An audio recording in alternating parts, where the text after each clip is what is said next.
Ingat adegan ini?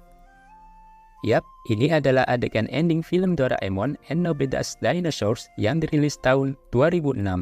Dalam adegan ini, Nobita dan kawan-kawannya akhirnya kembali ke masa lalu menggunakan mesin waktu untuk mengembalikan Pisuke kepada kawanan dinosaurus lainnya. Yang unik adalah bahwa setting lokasi adegan ini berada di Pulau Jepang jutaan tahun yang lalu, saat masih berupa daratan kosong yang dikelilingi oleh lautan luas. Apakah memang demikian kondisi awal terbentuknya sebuah pulau, kosong tanpa tumbuhan apapun seperti yang ada di film ini? Lalu, bagaimana tahapan awal lahirnya sebuah pulau baru di bumi ini? Mari kita bahas. Pembentukan suatu pulau ada berbagai faktor, tapi faktor yang paling utama adalah vulkanik. Banyak pulau terbentuk melalui aktivitas vulkanik di dasar laut.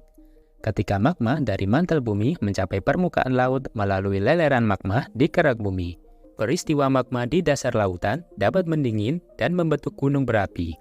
Seiring waktu, gunung berapi ini dapat tumbuh dan akhirnya mencapai permukaan laut, membentuk pulau, dan akhirnya pulau baru pun terlahir.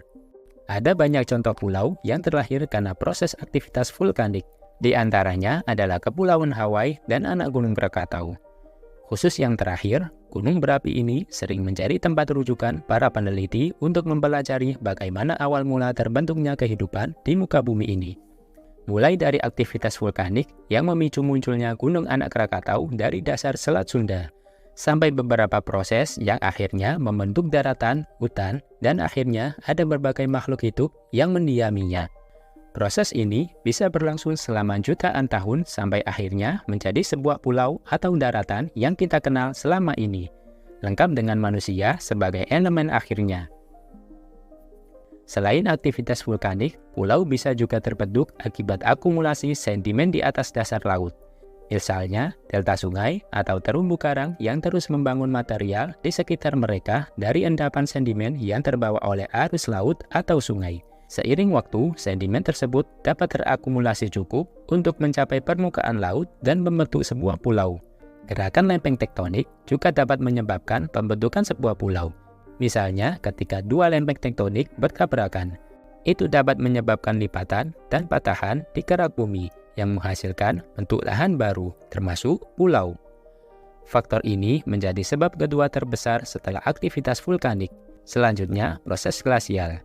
Selama proses zaman es, gletser dapat memotong dan membentuk lahan termasuk pulau saat mereka bergerak melintasi daratan. Terakhir, akibat erosi. Erosi oleh air, angin, dan gelombang laut juga dapat membentuk sebuah pulau. Misalnya, batuan karang yang tererosi oleh gelombang laut dan menciptakan pulau karang yang cukup besar. Nah, sekarang kita tahu awal mula terbentuknya daratan atau pulau yang akhirnya menjadi rumah bagi berbagai makhluk Tuhan. Uniknya, di saat negara lain berlomba-lomba menambah pulau buatan dengan berbagai ilmu dan teknologi, negara ini justru menggunakan ilmu dan teknologi untuk mengeruk pulau-pulau yang sudah ada guna dikuras habis isi mineralnya. Hal ini akan mempercepat jumlah pulau yang hilang bukan hanya karena pemanasan global, tapi juga karena ulah serakah manusia itu sendiri. Semoga alam ini bisa menyembuhkan dirinya sendiri dan terus lestari sampai waktunya tiba. Simak pengetahuan seru lainnya di channel Lemari Buku Bapak. Dadah!